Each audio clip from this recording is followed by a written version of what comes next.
Bonjour à tous, on a du son, c'est bon? Vous m'entendez? Ça va venir. Alors je vous invite à ouvrir vos Bibles si ce n'est pas déjà fait.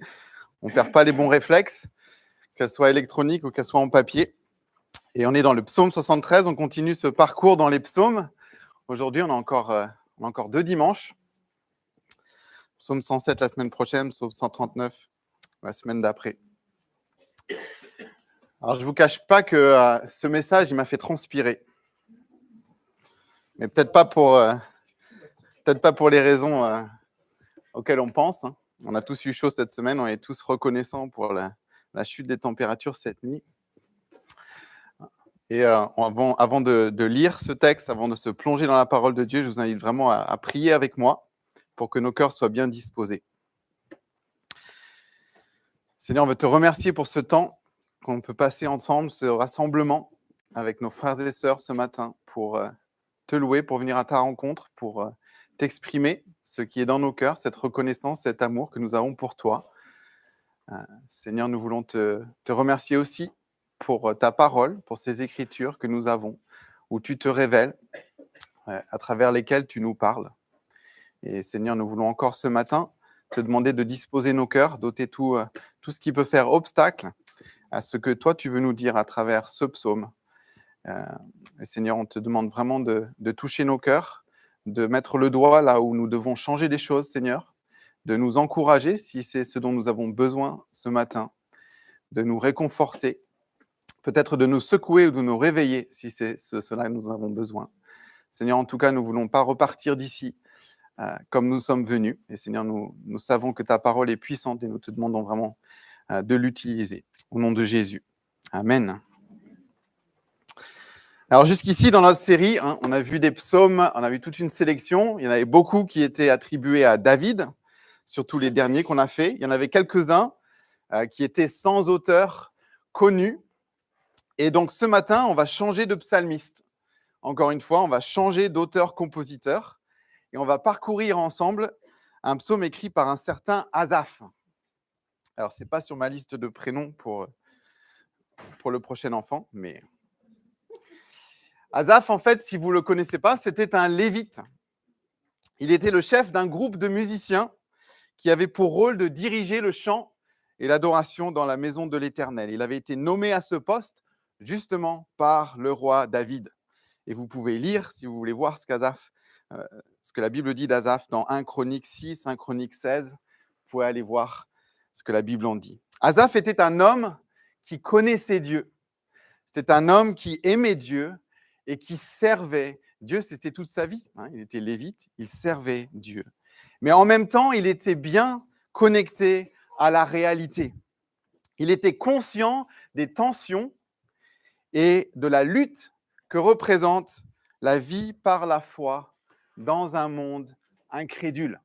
Il en était très conscient. Et donc, il nous livre ici, avec ce psaume 73, un psaume d'une grande honnêteté. Un psaume dans lequel il partage ses luttes et ses doutes, mais où il nous donne également la façon de nous en sortir, les outils pour tenir bon, et où il nous invite à nous approcher de Dieu, qui est la source ultime de bonheur, de satisfaction et de prospérité. Et donc, je vous invite à lire ce psaume 73 maintenant ensemble. Oui, Dieu est bon pour Israël, pour ceux qui ont le cœur pur. Toutefois, mon pied allait trébucher et mes pas étaient sur le point de glisser, car j'étais jaloux des vantards en voyant le bien-être des méchants. Rien ne les tourmente jusqu'à leur mort, et leur corps prend de l'embonpoint. Ils n'ont aucune part aux souffrances humaines. Ils ne sont pas frappés comme le reste des hommes. C'est pourquoi ils se parent de l'orgueil comme d'un collier. La violence les enveloppe comme un manteau. Leurs yeux ressortent dans un visage plein de graisse. Les mauvaises pensées de leur cœur débordent. Ils ricanent et parlent méchamment d'opprimés. Ils profèrent des discours hautains. Leur bouche s'attaque au ciel et leur langue balaie la terre. Voilà pourquoi son peuple se tourne de leur côté. Il boit leurs paroles avidement comme de l'eau. Et il dit, comment Dieu pourrait-il savoir? Y a-t-il de la connaissance chez le Très-Haut? Voici comment sont les méchants. toujours tranquilles, ils augmentent leur richesse. C'est donc pour rien que j'ai purifié mon cœur et que j'ai lavé mes mains en signe d'innocence. Chaque jour, je suis frappé. Tous les matins, je suis repris. Si je disais, je veux parler comme eux, alors je trahirais tes enfants. Quand j'ai réfléchi pour comprendre cela, la difficulté a été grande à mes yeux, jusqu'au moment où je suis entré dans les sanctuaires de Dieu et où j'ai prêté attention au sort final des méchants. Oui, tu les places sur un terrain glissant, tu les fais tomber dans la ruine.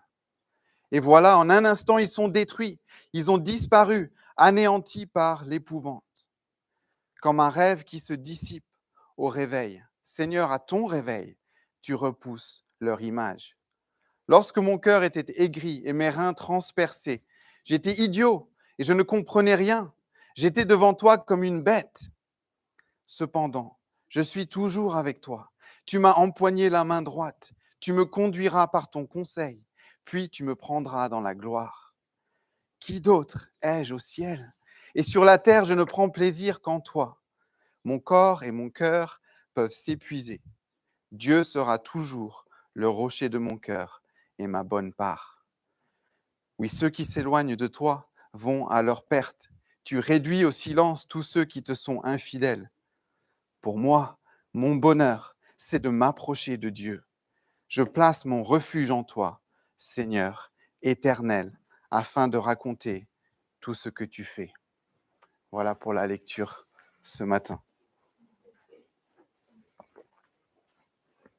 C'est un beau psaume, hein? Ça percute. Et ce psaume, il commence avec une vérité absolument limpide et claire. Verset 1, Dieu est bon pour Israël, pour ceux qui ont le cœur pur. Ici, Asaph nous montre qu'il connaît Dieu. Il croit que Dieu est bon envers son peuple. Il en est convaincu. La foi d'Asaph est ancrée dans la bonté de Dieu. Et c'est important de le noter ici, parce que du coup, tout ce qu'Asaph va exprimer dans la suite du psaume, ce sont les mots d'un homme qui croit. Ce sont les mots d'un homme qui croit. Ce ne sont pas les mots d'un homme qui est déçu par Dieu ou qui est en révolte. Ce ne sont pas les mots d'un homme qui renie sa foi. Ce psaume exprime tout simplement les luttes, les questions, les doutes d'un homme de Dieu face aux circonstances difficiles de sa propre vie. Il en parle bien. Et face à la prospérité apparente de ceux qui rejettent Dieu. Et cette tension, cette lutte, on la voit tout de suite au début du psaume. Asaph vient de déclarer, regardez avec moi, que Dieu est bon pour son peuple, mais verset 2, nous lisons, toutefois, mon pied allait trébucher, mes pas étaient sur le point de glisser. Asaph est en difficulté. Quelque chose le trouble, il est bousculé. Il est déstabilisé dans sa foi. Mais qu'est-ce qui le trouble à ce point? Qu'est-ce qui rend son chemin glissant? Eh bien, nous le lisons dans les versets 3 à 14. Asaph va s'ouvrir, il va se livrer, on pourrait dire, il va vider son sac. Verset 3, il nous commence à nous expliquer « Car j'étais jaloux des vantards en voyant le bien-être des méchants. » C'est pour ça qu'il se sent trébucher. Asaph regarde, Asaph observe le monde autour de lui, et en particulier la vie des méchants, de ceux qui s'opposent à Dieu. Et il voit quoi? Il voit leur bien-être. Et ici, dans le texte hébreu, c'est le mot « shalom » qui est utilisé. Alors, je sais que d'habitude, quand on entend « shalom », on se dit « tiens, ça veut dire paix ». Mais en fait, c'est un mot beaucoup plus riche que ça. C'est un mot fort, un mot qui décrit en fait une vie idéale, une vie harmonieuse et aussi du coup paisible. Le shalom, c'est ce qu'Adam et Ève ont vécu dans le jardin d'Éden avec Dieu avant la chute. Le shalom, c'est la vie que nous aurons avec le Seigneur pour l'éternité lorsqu'il sera revenu. Quand Asaph regarde autour de lui, il nous dit qu'il voit le shalom des méchants. Le psalmiste ici utilise des mots forts. Il est dans l'exagération, il est dans l'excès, parce qu'il tente d'exprimer son ressenti. Il cherche à exprimer des émotions fortes. Et nous savons que tous les mots qui sortent de nos bouches prennent leur source dans le cœur. C'est ce que la Bible nous dit. Et ces mots forts du psalmiste viennent de son cœur. Ce n'est pas une exception ici. Et le texte nous dit que le cœur d'Asaph est jaloux. Le cœur d'Asaph est jaloux. Il envie les moqueurs et les méchants, car il semble avoir une vie facile, une vie confortable. Il ne manque de rien. Ils prospèrent, ils vivent dans l'abondance. Versets 4 et 5. Rien ne les tourmente jusqu'à leur mort. Leur corps prend de l'embonpoint. Ils n'ont aucune part aux souffrances humaines. On voit l'exagération là quand même. Ils ne sont pas frappés comme le reste des hommes. Les méchants semblent échapper aux difficultés de la vie. Ils n'ont pas de soucis particuliers. Et le texte nous dit, ils grossissent bien. Ça peut paraître étrange comme sujet de jalousie. Chez nous, dire à quelqu'un « qu'est-ce que tu as grossi ?» D'abord, c'est dangereux, c'est pas recommandé. Et puis, c'est plutôt une insulte. On est d'accord, même si elle est un peu déguisée, c'est plutôt une insulte. Mais dans la culture de l'époque, et d'ailleurs dans beaucoup de cultures encore aujourd'hui, avoir de l'embonpoint n'est pas du tout négatif. Ce n'est pas le signal d'alarme, il faut commencer le régime. Pas du tout. C'était en fait un signe de richesse et de prospérité. Ça voulait dire que la personne mangeait de la nourriture de qualité et mangeait plus qu'à sa faim. Continue verset 12 qui résume bien en fait tout ce qu'Asaph analyse ici. Voici comment sont les méchants, toujours tranquilles et ils augmentent leur richesse. Mais il y a ici, dans le milieu de ces versets, autre chose qui perturbe le psalmiste. Regardez, il est très sensible aux fruits de la vie des méchants. Ils sont orgueilleux, ils sont vantards, ils sont violents, ils sont hautains. Leur cœur déborde de mauvaises pensées, leur bouche déborde de mauvaises paroles. Ils vont même jusqu'à se moquer ouvertement de Dieu, verset 9. Leur bouche s'attaque au ciel. Ils n'ont aucune limite. Et malgré tout cela, ils ne subissent aucune conséquence directe sur leur vie. Ils semblent vivre dans l'impunité la plus totale. Et Asaph, ici, voit une injustice. Il est outré. C'est injuste. On aurait presque envie, d'ailleurs, on le comprend, je pense, on aurait presque envie de crier avec lui. C'est pas juste. C'est pas juste. Mais c'est pas tout. Ce qui est encore plus désolant ici pour Asaph, c'est que cette manière de vivre des méchants séduit le peuple. Regardez le verset 10. Voilà pourquoi son peuple se tourne de leur côté, il boit leurs paroles avidement, comme de l'eau. Et face à cette situation, à force de regarder les méchants vivre, à force d'envier leur existence et en pensant aux difficultés de sa propre vie, le psalmiste en vient même à mettre en question son choix de vie. Verset 13, « C'est donc pour rien que j'ai purifié mon cœur, que j'ai lavé mes mains en signe d'innocence. Chaque jour, je suis frappé, chaque matin, je suis repris. » Asaph est vraiment très transparent, n'est-ce pas, par rapport à ses luttes, par rapport à ses doutes, par rapport à ses jalousies. Il épanche vraiment son cœur ici. Il ne cache rien. Et je pense que c'est utile pour nous, parce que je crois qu'on peut vraiment s'identifier avec certains aspects de ce que ressent Asaph ici. Est-ce que ces versets résonnent avec des moments de votre vie? Est-ce que les paroles d'Asaph font écho avec des moments de votre cheminement avec Dieu, de votre vie de disciple? Peut-être même que vous êtes dans ce type de situation en ce moment. C'est peut-être ce que vous traversez. Nous avons choisi de suivre Dieu. Nous voulons vivre pour lui, nous voulons mettre sa parole en pratique, nous voulons faire sa volonté. Nous voulons témoigner aussi autour de nous, partager notre foi, et en même temps, nous souffrons. La vie chrétienne n'est pas facile. Nous souffrons soit directement à cause de notre foi, que ce soit au travail, que ce soit dans nos familles, dans nos relations amicales, peu importe. Ou bien nous souffrons aussi de manière générale. Notre vie peut être très difficile. Nous faisons face à des problèmes de santé, des problèmes dans nos familles, des difficultés au travail, etc.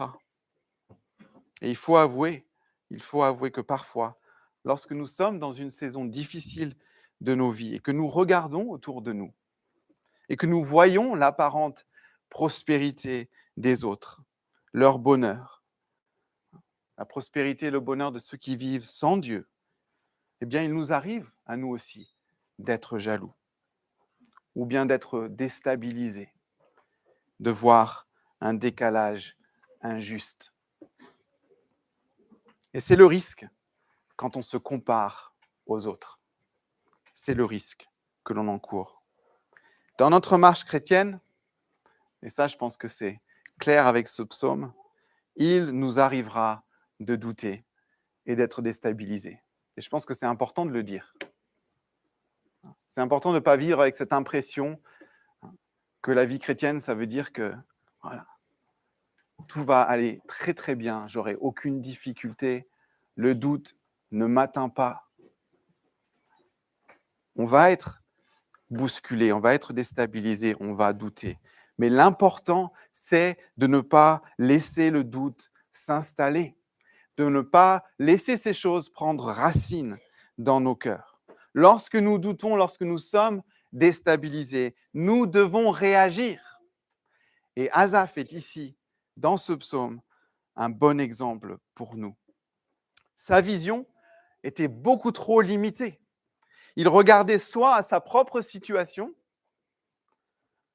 soit à la qualité de vie des autres. Et il était dans la comparaison, et cela le troublait profondément. Il avait en fait une mauvaise perspective à ce moment-là sur sa vie. Mais il a eu les bons réflexes. Regardez 3 choses qu'il a fait dans les versets 16 et 17. Reprenez votre texte. Première chose, il a réfléchi. Il a essayé de comprendre. Jusque-là, il était dans la réaction, il était dans l'émotion.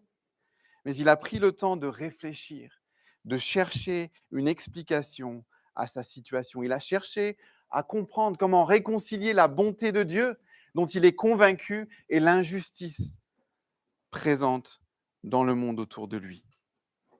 Première chose, il a réfléchi. Ça paraît un petit peu bête comme conseil, mais je pense qu'on peut vraiment s'en inspirer. Quand on traverse ces moments de doute et on est perturbé dans notre foi, quelles sont nos réactions ? Est-ce qu'on se pose ? Est-ce qu'on s'arrête ? Est-ce qu'on essaye de comprendre ? Est-ce qu'on pose des questions ?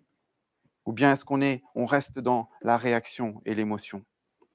Deuxième chose, regardez, cette réflexion l'a amené à ses limites et il l'a reconnu. Il n'a pas trouvé les réponses. Il n'a pas su expliquer exactement ce qu'il vivait. Verset 16, la difficulté a été grande à mes yeux. Il a été tourmenté, certaines traductions. J'étais dans le tourment quand j'ai essayé de comprendre. Il a compris qu'il ne pouvait pas tout comprendre. Et si nous sommes francs, nous n'aimons pas cette idée que nous ne pouvons pas tout comprendre.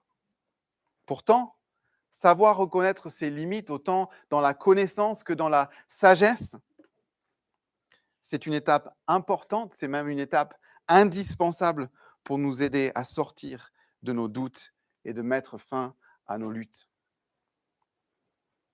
Et regardez ce qu'Asaph a fait lorsqu'il est arrivé à admettre qu'il ne comprenait pas. Troisième chose, il est allé dans les sanctuaires de Dieu. Là, on a un modèle. Il réfléchit, il cherche à comprendre. il atteint ses limites, il a compris qu'il ne peut pas tout comprendre. Et il va dans les sanctuaires de Dieu. Il a cherché la présence de Dieu. Il cherchait des réponses et il s'est approché de Dieu avec ses questions. Et lorsqu'il est venu à Dieu, lorsqu'il a passé du temps dans la présence de Dieu, cela a complètement changé sa perspective sur sa vie et sur le monde qui l'entoure. Et ça a renforcé non seulement sa foi, mais aussi sa relation avec Dieu. On ne sait pas combien de temps Asaph a passé dans le sanctuaire. On ne sait pas non plus ce qu'il a fait exactement, ni ce qu'il a entendu. Le psaume ne parle pas du tout de ça. Par contre, ce qui est clair, ce sont les effets que ce temps avec Dieu a eu sur lui. Regardez avec moi verset 17. Premier changement visible, j'ai prêté attention au sort final des méchants. Parler d'un changement de perspective là.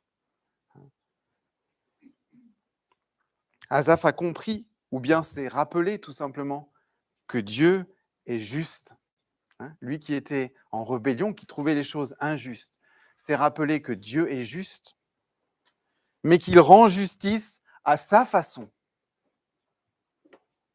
Les méchants semblent prospérer malgré leur rébellion ouverte contre Dieu, car Dieu, dans sa grâce et dans sa patience, nous dit la Bible, ne les traite pas immédiatement comme ils le méritent.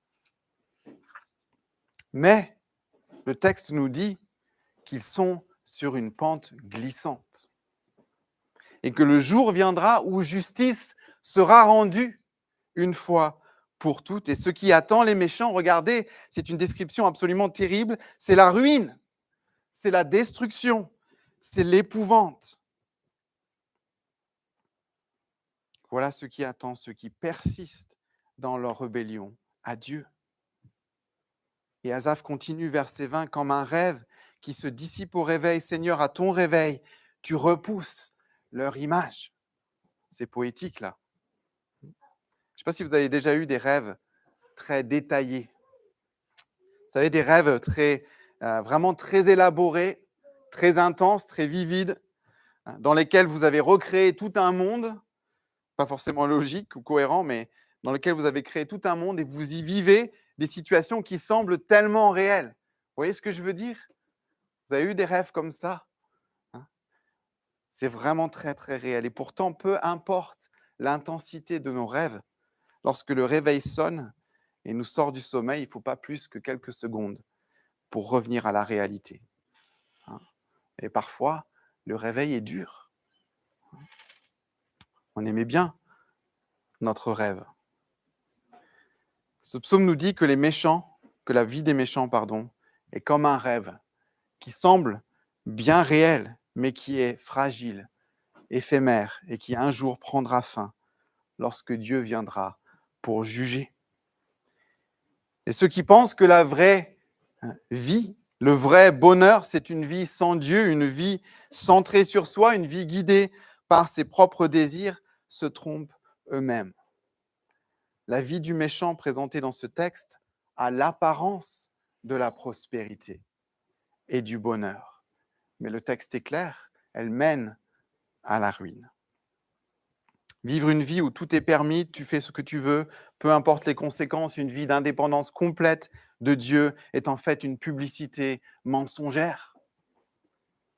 Elle promet le bonheur, mais elle ne mentionne pas les conséquences éternelles. Et au-delà de la prospérité et du confort sur cette terre, qui en fait sont éphémères, tout homme doit se poser la question de son éternité. Jésus pose la question, d'ailleurs dans Marc 8, 36, j'aime beaucoup cette question, vraiment incisive du Seigneur. Que servira-t-il à un homme de gagner le monde entier s'il perd son âme? Asaph ici ne se réjouit pas du sort final des méchants, mais il a compris, en s'en rappelant, que sa vision des choses était trop terre à terre, que son horizon était trop réduit, et qu'il donnait trop de valeur aux choses qui, en fait, sont temporaires. Ça, c'est le premier changement. Quand il est allé dans la présence de Dieu, il s'est rendu compte. Sa perspective a changé. Une perspective éternelle maintenant. Deuxième changement, versets 21 et 22. Regardez avec moi, lorsque mon cœur était aigri et mes reins transpercés, j'étais idiot et je ne comprenais rien. J'étais devant toi comme une bête. Deuxième effet. Dans la présence de Dieu, Asaph s'est rendu compte de son erreur, de son ignorance et de sa mauvaise vision des choses. Et il avoue au Seigneur que sa jalousie, que sa frustration, que son aigreur n'était pas fondée. Il dit à Dieu, j'étais bête. Il utilise des mots forts encore ici. J'étais idiot. J'étais comme une bête, abruti devant toi. J'étais complètement à côté de la plaque. Ça, c'est ce qu'on appelle une piqûre d'humilité. Asaph s'était laissé embarquer au point de remettre en question les plans de Dieu, au point de remettre en question sa façon d'agir dans le monde, de remettre en question la sagesse de Dieu et la justice de Dieu. Mais lorsqu'il s'est retrouvé dans la présence du Seigneur, il a compris sa folie et il a repris sa juste place. Et cela nous amène au troisième fruit de sa rencontre avec Dieu.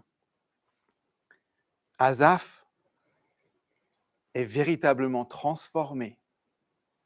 Ce n'est plus le même homme, regardez les versets qui suivent. Il n'est plus dans la plainte, il n'est plus dans le reproche.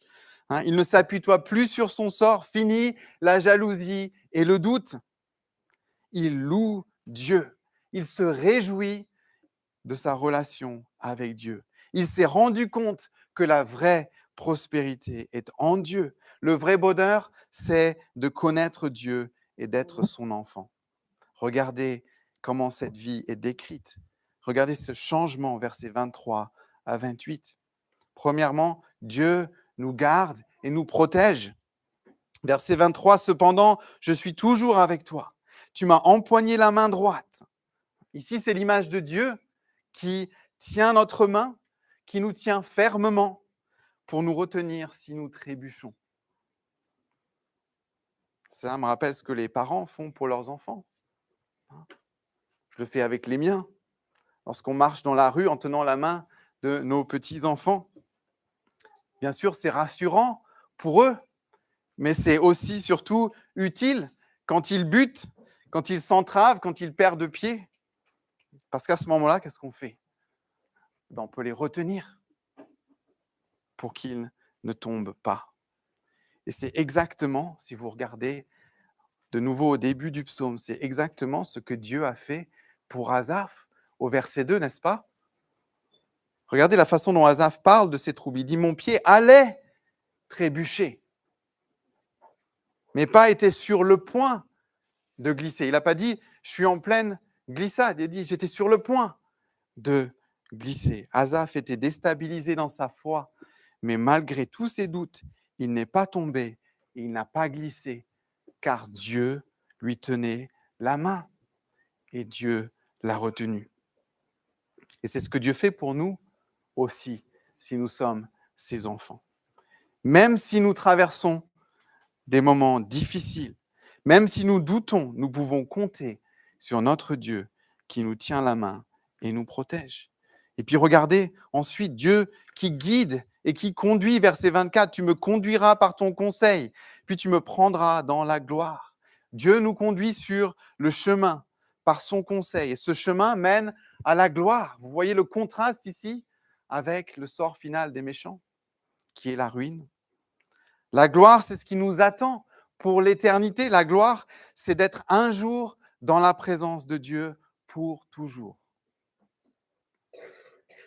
Qu'est-ce qui, sur cette terre, parmi tous les conforts, toutes les richesses, peut vraiment se comparer à ça ?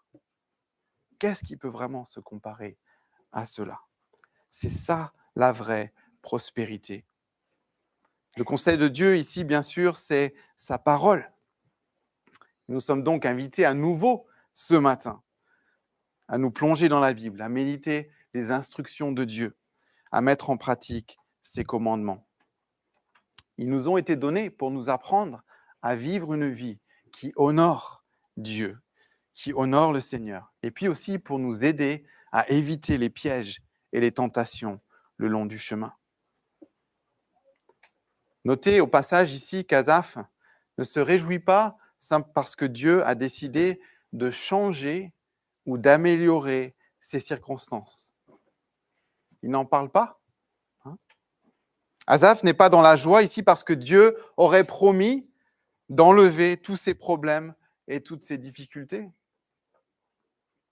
Asaph se réjouit parce que Dieu va le guider par son conseil à travers toutes les circonstances de sa vie, jusqu'à l'éternité dans sa présence. C'est ça qui réjouit et qui remplit le cœur d'Asaph ici. Vivre avec Dieu, c'est l'héritage d'Asaph dans l'éternité, mais c'est aussi son trésor pendant sa vie sur terre. Et c'est la troisième chose qu'on voit ici, cette prospérité durable. Dieu nous protège, Dieu nous tient, Dieu nous conduit et nous guide. Et puis, Dieu est véritablement notre trésor, versets 25 et 26. Écoutez un peu cette déclaration que fait Asaph. Qui d'autre aurais-je au ciel? Et sur la terre, je ne prends plaisir qu'en toi. Mon corps et mon cœur peuvent s'épuiser. Dieu sera toujours le rocher de mon cœur et ma bonne part. Qu'est-ce qui est plus précieux que tous les biens matériels, toute l'abondance, tout le succès sur cette terre? Asaph, qui ne doute plus à ce moment-là, répond sans hésiter, Dieu est plus précieux. C'est Dieu qui est sa bonne part. C'est en Dieu qu'il trouve son plaisir. Nous pouvons fouiller les étendues du ciel et tous les recoins de la terre. Nous ne trouverons rien qui puisse nous satisfaire comme Dieu le peut. C'est ça qu'il exprime ici. La vraie satisfaction, la vraie plénitude se trouve en Dieu. Et même quand les choses sont difficiles, regardez, lorsque nous sommes atteints dans notre corps ou notre cœur, verset 26, mon corps et mon cœur peuvent s'épuiser. Et je pense que si vous avez vécu même juste une poignée d'années sur cette terre, vous êtes encore très jeune, vous pouvez vous identifier. Mon corps et mon cœur peuvent s'épuiser. Oui, on a des limites dans nos ressources. On peut être atteint dans nos corps et dans nos cœurs. Et Dieu est le rocher. Il est le point d'ancrage qui ne faillit pas. Nous pouvons toujours lui faire confiance et il ne nous décevra jamais. Jésus a dit dans Matthieu 6, 21, « Là où est ton trésor, là aussi sera ton cœur. » Et Asaph illustre bien ce principe. Il s'était temporairement égaré. Il a été tenté par la prospérité apparente des méchants. Il voulait leur vie, il était attiré par leur abondance et leur richesse et leur confort. Et son cœur était plein de jalousie. Mais lorsqu'il s'est approché de Dieu, toutes ces choses ont perdu leur brillant et leur attrait. Et il a saisi à nouveau combien le Seigneur est bon, combien il est fidèle, combien il est merveilleux. Et dans son cœur, la jalousie a laissé place à la joie. Et l'aigreur a laissé place à la louange. Peut-être que ce matin, vous cherchez Dieu. Peut-être que vous ne le connaissez pas encore. Peut-être que vous êtes encore en chemin. Vous vous posez des questions. Dieu, à travers ce texte, vous invite à mettre les choses en perspective. Il vous invite à vous rendre compte que toutes les choses dans lesquelles vous cherchez le bonheur et la prospérité ne sont que temporaires, éphémères et en fin de compte sont incapables de vous satisfaire vraiment. La vraie prospérité, le vrai bonheur, on l'a dit ce matin, c'est le message central de ce psaume d'Asaph, est en Dieu, dans une relation avec Dieu. Dieu est le vrai trésor, il est la bonne part. Et vous pouvez vous approcher de Dieu en toute simplicité, humblement. Pas par vos propres mérites, pas par vos propres efforts, pas parce que vous êtes assez bon pour le faire. Parce qu'en réalité, aucun de nous n'est bon par nature, aucun de nous n'est pur. Nous avons tous commis des péchés, nous sommes tous fautifs, nous sommes tous tentés. Et le sort final des méchants de ce texte était en fait ce que nous méritions tous. Mais dans son amour et dans sa bonté, vous vous rappelez le premier verset, Dieu est bon. Dans son amour et dans sa bonté, Dieu a envoyé son Fils Jésus. Jésus a vécu une vie parfaite, sans péché. Il a donné sa vie en sacrifice, à notre place. Il est mort sur une croix pour effacer le péché qui sépare l'homme de Dieu. Et puis il est ressuscité. Il a vaincu la mort et le péché. Il a montré par sa résurrection qu'il a le pouvoir de nous sauver. Et donc ce matin, si nous nous détournons du mal et du péché, que nous mettons notre foi en Jésus, alors nous sommes réconciliés avec Dieu. Nous commençons une nouvelle vie et nous pouvons connaître le vrai bonheur et la prospérité durable dans une relation avec Dieu.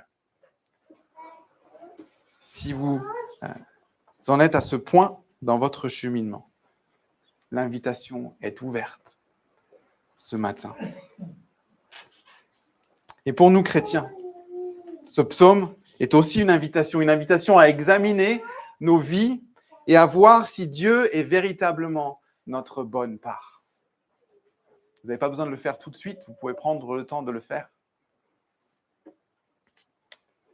C'est une question importante, il faut se poser régulièrement. Si nous sommes déstabilisés, si nous sommes perturbés dans notre foi, si nous avons des doutes ou bien un sentiment d'injustice lorsque nous comparons nos vies à celles de ceux qui nous entourent, ce psaume nous rappelle que les réponses à nos questions, que le vrai réconfort, que l'assurance se trouve en Dieu seul. Et comme Asaph, nous voulons prendre le temps de réfléchir, prendre le temps d'admettre que nous ne comprenons pas tout. Et ce psaume nous invite encore une fois à nous approcher de Dieu qui, lui, peut corriger notre perspective. Ne perdons pas de vue la perspective éternelle que Dieu nous donne. Réjouissons-nous parce que le Seigneur nous tient la main, parce qu'il nous guide et nous enseigne comment vivre dans ce monde jusqu'à son retour. Si nous avons mis des choses avant Dieu dans nos vies, demandons-lui pardon. Venons à lui aussi humblement. Dans sa grâce, il nous pardonne, car nous avons mis notre foi en Jésus. Rejetons tous les substituts, toutes les fausses promesses de bonheur que nous vend le monde et faisons nos délices de la relation que nous avons avec notre Créateur et notre Sauveur.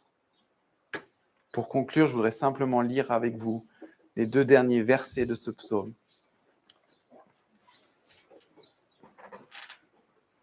Et laisser à la parole de Dieu le dernier mot. Oui, ceux qui s'éloignent de toi vont à leur perte. Tu réduis au silence tous ceux qui te sont infidèles. Et pour moi, mon bonheur